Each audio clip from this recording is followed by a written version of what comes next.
In today's video, we're going to make a black fig margarita.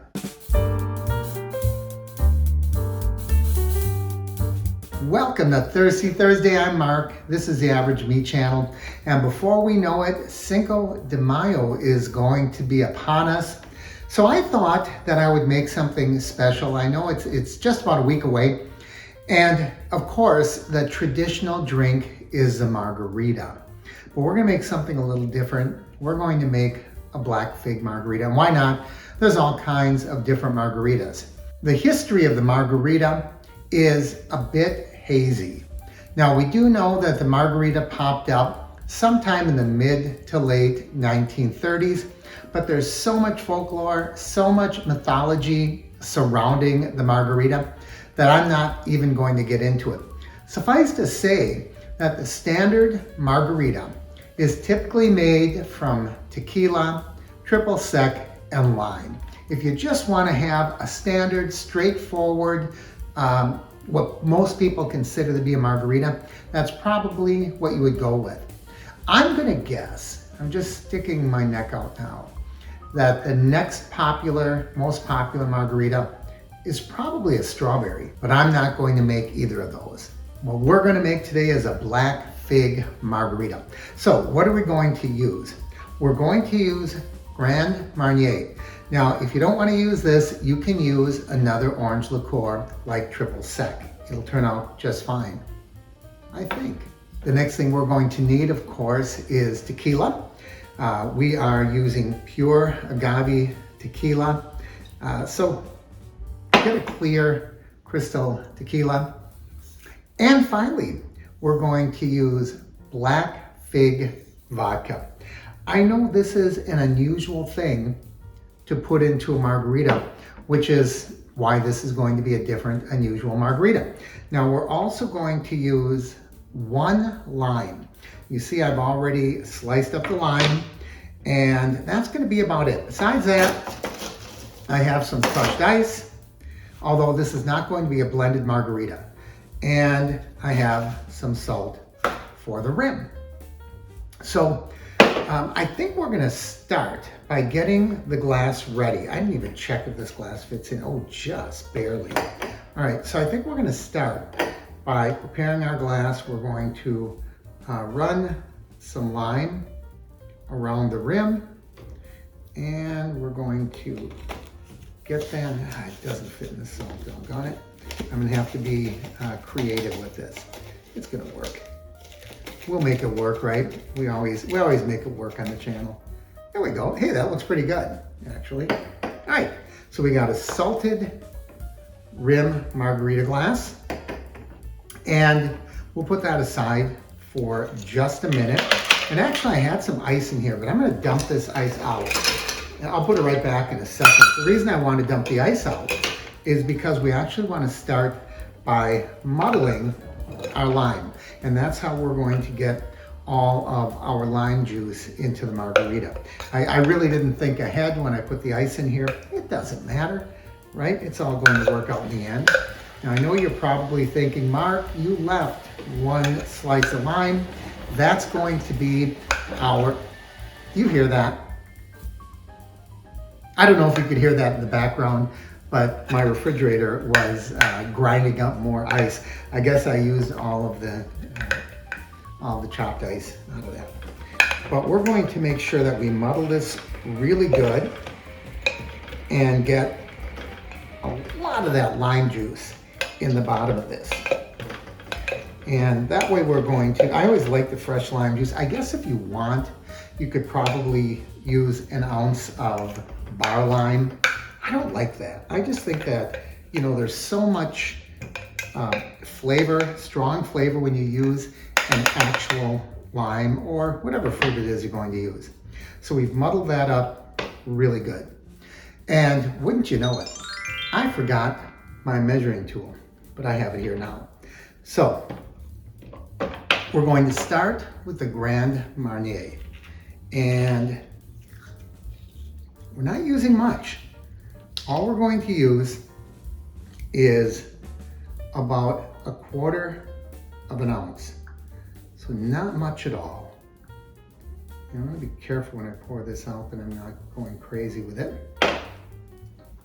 That's not a lot.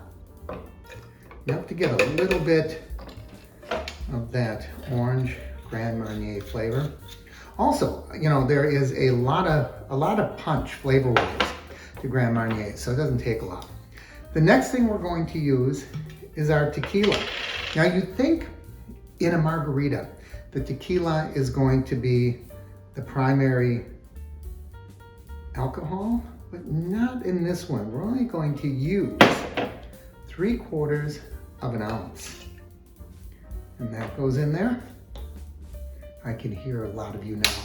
Blasphemy! Now, I think this is gonna work out well.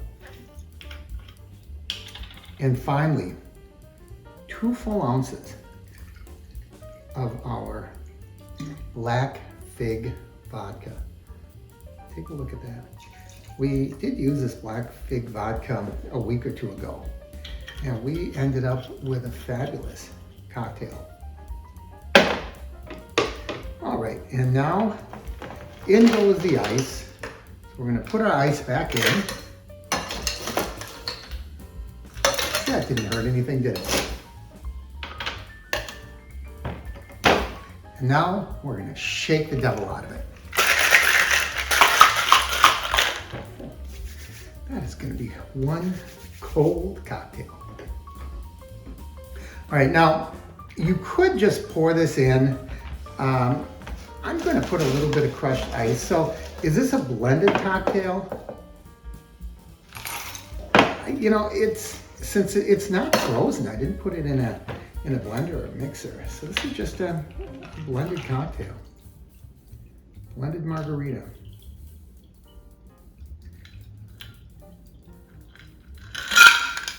What a weird color for a margarita. And we'll top this off. Anyone looking at this may kind of think that this looks like a frozen margarita. It certainly is not. Okay. And finally, our garnish is our little lime. So there you go. You are not going to believe what just happened. You'll notice that my cocktail is down substantially. That's because I was recording the video and I ran out of space and I didn't know it. So I recorded this whole video. I taste tested the whole thing. It was fabulous and I didn't get it. So I got about, I don't know, halfway through, 3/4 of the way through. What I wanted to say, and what I did say, but you just didn't hear it, was that this is really, it's a good margarita.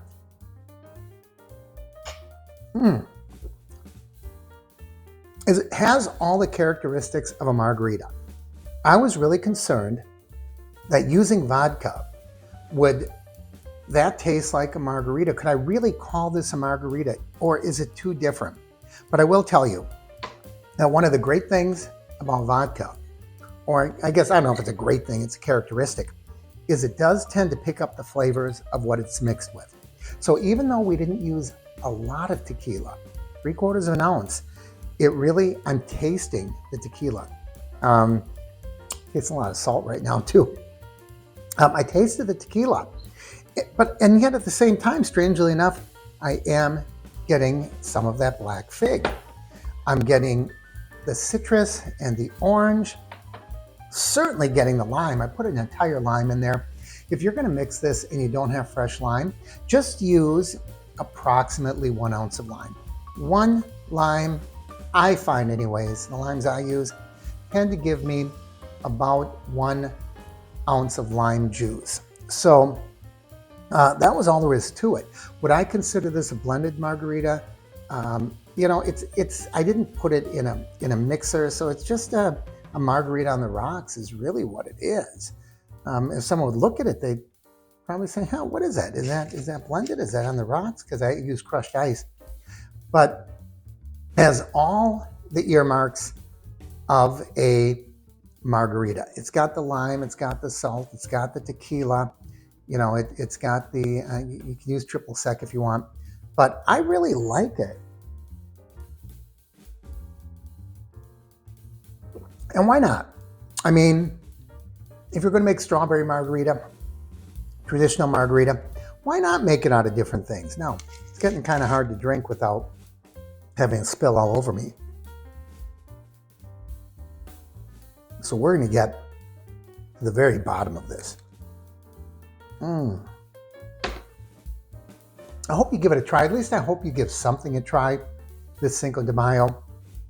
I don't have any Mexican blood in me, no Mexican heritage. I'd assume a lot of people watching this don't, but it doesn't mean we can't celebrate with our neighbors to the south. Celebrate responsibly, have a good time, but I hope you give this a try. Try different things. This is really, really good. I've been happy with it. I'll probably do it again. Unless you want to keep things real simple, you can do that as well. But I would encourage you to give this a try. And you can say that you are still having margarita, but you did it in a little different way. Well, thanks for joining me. As always, I encourage you to like and share the video. That's so important to a small channel like this. As is commenting. Tell me about past Cinco de Mayo. I'd love to hear about it. The other thing you can do is subscribe if you haven't already. And if you do, ring that bell icon. That way you'll know when I post new videos. Well, I don't know how this one's going to turn out. We had so many false starts, but we had fun anyhow, didn't we? I'll see you back here next week on Thirsty Thursday. I'm Mark, and this is the Average Meat Channel.